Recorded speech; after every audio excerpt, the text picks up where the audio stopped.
So here we're going to look at how the Gibbs free energy equation can be used in conjunction with a graph to determine thermodynamic properties. So let's just remind ourselves of the Gibbs free energy equation. Delta G equals delta H minus T delta S. So remember that delta G, Gibbs free energy, delta H, enthalpy change, T, temperature, and delta S are four different terms all linked together in this one equation. So what we're going to do is see how we can link that equation to the equation for a straight line graph. So if you were to plot delta G on the y-axis, so this is our y-axis value, against temperature T on the x-axis, let's just do that again, T on the x-axis, then you can see how it links to the equation of a straight line graph. So remember that y equals mx plus c is an equation of a straight line graph. And we've said that on our temperature is going on our x-axis and that our delta G is going on our y-axis. Now we need to try to link those to the terms in our equation above. So we would need to do a little bit of rearranging. We know that our delta G was our y value. So our temperature is our x value and it's multiplied by minus delta S. So we're going to get minus delta S times T plus delta H. So what we've done is we've kind of rearranged that in a couple of steps. So you could think of it as, let's just do it up here. If we swap the terms round, minus T delta S plus delta H, that's like saying if delta H was 3 and minus T delta S was 2, 3 take away 2 is the same as minus 2 add 3. And then we'll rearrange it one more time. So instead of having minus temperature times delta S, we could have minus delta S times temperature plus delta H. Because 3 times 2 is the same as 2 times 3, so we're just swapping those round. We can see how what we've got links to the equation of a straight line graph. So if we're looking at that, we've got on our y-axis, we've got delta G, the Gibbs free energy. Remembering that delta G is expressed in kilojoules per mole normally. On our x-axis, we've got T, and that's given in Kelvin. And then as a result, our y-intercept, which is the C value, is going to be our enthalpy change, delta H, and our gradient is the M, is going to be minus the entropy change. Okay. So let's just think about what that means then when we look at the graph. So we're going to get two different types of graph. We might get a graph that looks like this. We might get a graph that looks like this. So we've got delta G on the y-axis and T on the x-axis. So we might get a graph where the y-intercept is positive. This is our delta H value. And if it's a positive delta H, then our forward reaction is endothermic. But we might get a graph where our delta H is negative. And that's one where our forward reaction is exothermic. Now we might get a graph where our gradient, like our first one here, is a negative gradient. This is a downward slope.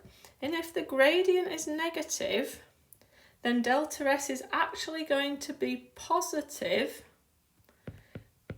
because remember that the gradient is minus delta S. So if the gradient is a minus and that's equal to minus delta S, then delta S is equal to a positive value.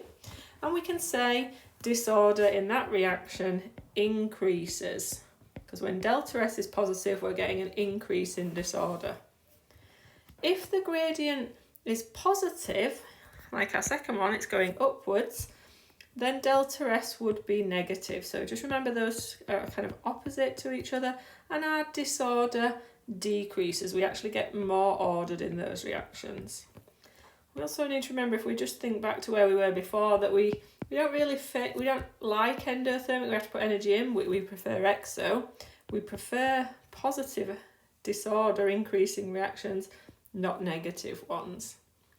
We can also look at these graphs, can't we, and look here and find the point at which the reaction becomes feasible. Remember that from any point where delta G is negative is going to be feasible.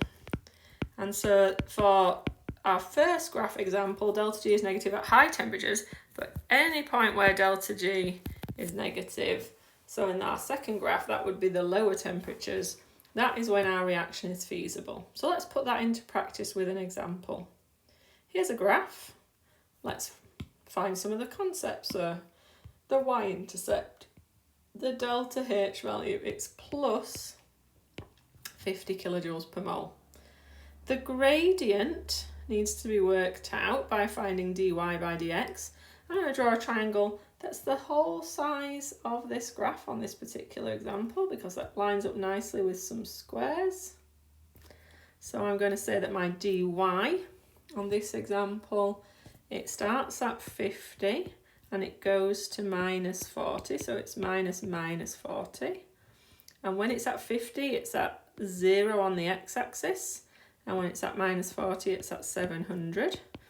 So we've got 90 over 700. So we're going to, minus 700. So we're going to calculate that. That's going to become, that is equal to minus 0.129. Okay, and that would be in kilojoules per Kelvin per mole, because we've got kilojoules per mole on the y-axis and Kelvin on the x-axis.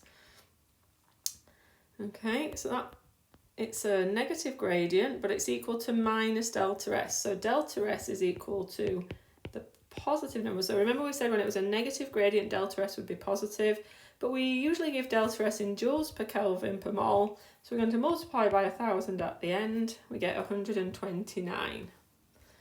So this is a reaction that is endothermic, which would be unfavourable for enthalpy, but has a positive entropy change, so that would be favourable for entropy. And we can find, therefore, that it's going to be feasible, but not at all temperatures. It's going to be feasible from this point onwards, where delta G is negative. So at temperatures above 390 Kelvin-ish.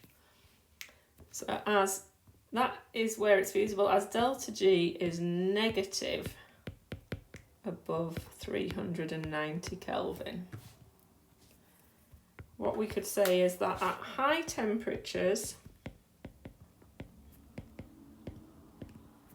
that positive favourable entropy change outweighs that endothermic enthalpy change. So T delta S outweighs delta H.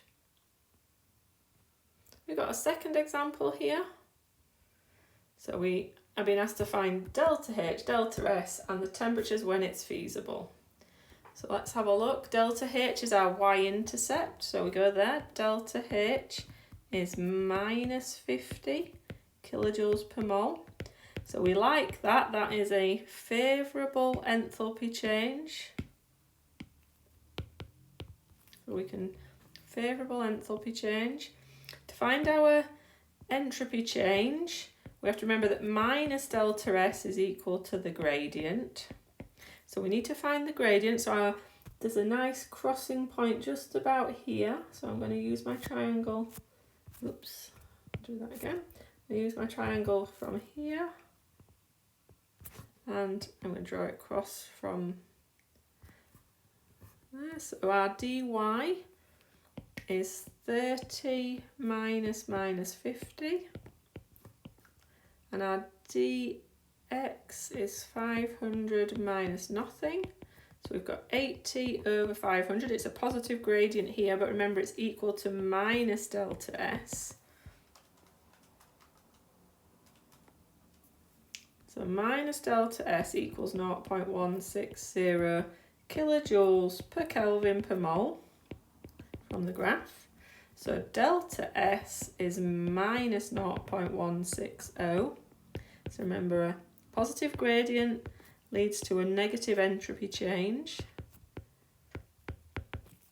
But we ordinarily want delta S in joules per Kelvin, so I'm going to multiply by 1,000 to get it into joules per Kelvin per mole. 160 joules per Kelvin per mole. And I mustn't forget my minus sign. So negative 160. So that's not favourable for entropy. So it's becoming ordered, but it's giving out heat. Its enthalpy change is exo. So we would say the forward reaction is exothermic, but the entropy change is negative. Where is it feasible? When is delta G negative? Well, delta G is negative from temperatures below around 305, 310. So it's feasible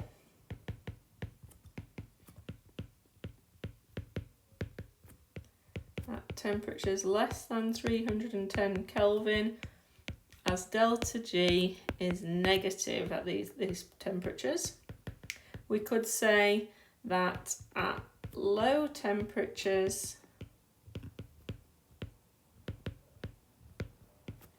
T delta S, remembering that T delta S is our unfavourable thing, is less than our happy exothermic reaction. So T delta S does not outweigh delta H when we keep that temperature small.